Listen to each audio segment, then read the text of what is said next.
I'm Alan Guest. I'm a 58-year-old man. I got diagnosed with autism about just over a year ago now, about 2 weeks before my 57th birthday. Hopefully, I'm just beginning to learn how autism affects me and how I can manage things, and hopefully get myself into a position where I can hopefully spread word and help other my fellow auties. My name is Kerry Hycock, and I'm the Family Development Manager at the North East Autism Society. So I support families pre, during and after diagnosis. My name's Kieran Rose. I'm a consultant, writer and trainer, and I was diagnosed as autistic when I was 23, about 20 years ago. So I strive to, like Alan, strive to help people understand what autism is and what autism isn't.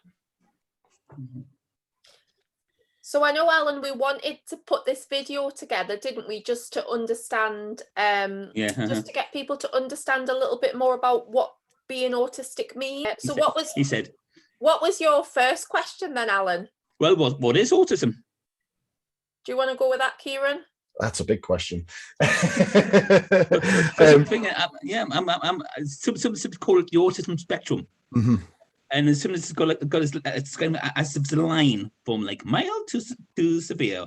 But more I look into it, it turns into a circle, and then turns into a big pulsating 360-degree radar. It's not as simple as some people might think it is. Yeah, and it's made more complicated by the fact that different people view autism differently, as in what they understand it is and how they use that term.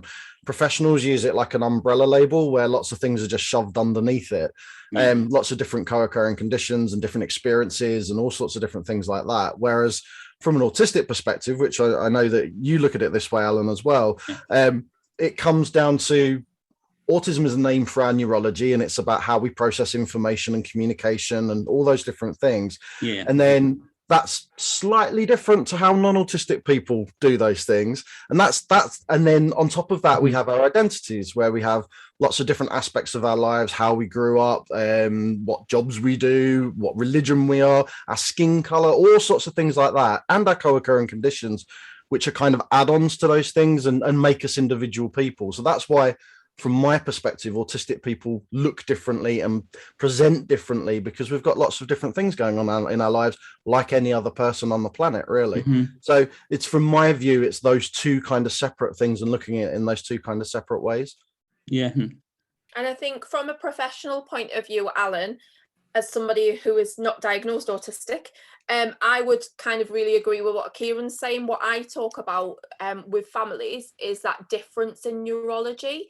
And I think it's really important that we use words like difference rather than deficit. You know, and in the beginning, when you were talking about this kind of linear spectrum that exists, well, that doesn't really exist at all. So, you know, terminology such as high function and low function, severe and a little bit autistic, they're just words that society have created to just help navigate, but actually terminology like that can be really damaging.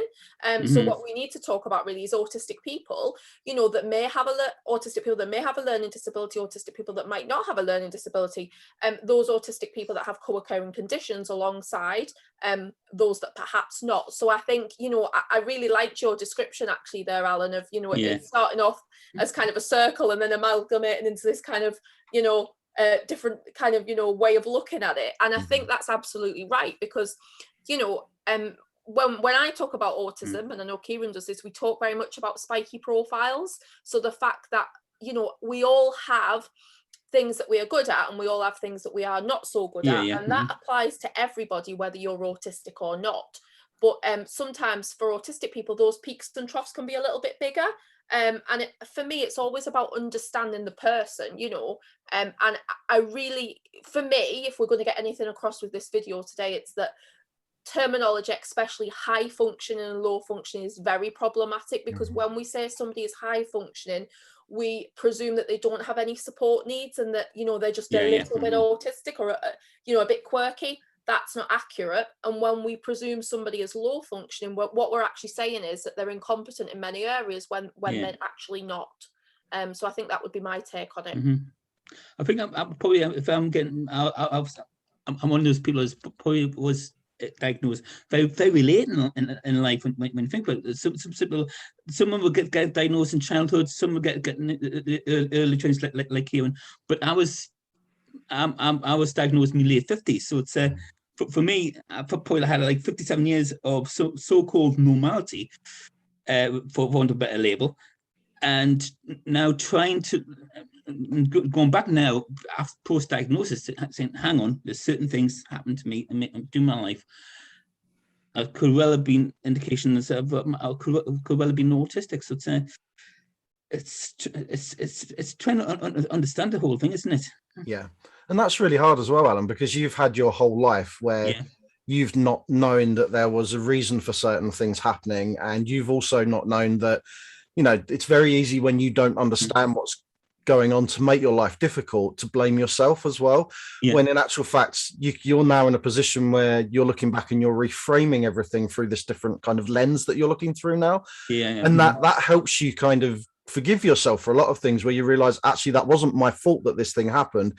That's because other people didn't treat me very well, or I didn't understand that other people weren't treating me very nicely, and all of those kind of things. And I think there's a lot of responsibility from diagnosticians to actually recognize that this post-diagnosis time is actually a really difficult time in an autistic person's life, because you're reliving your trauma and reevaluating all this trauma that's happened to you, but you don't get that support. It's kind of, you just get your diagnosis and are then let go and dropped off the cliff.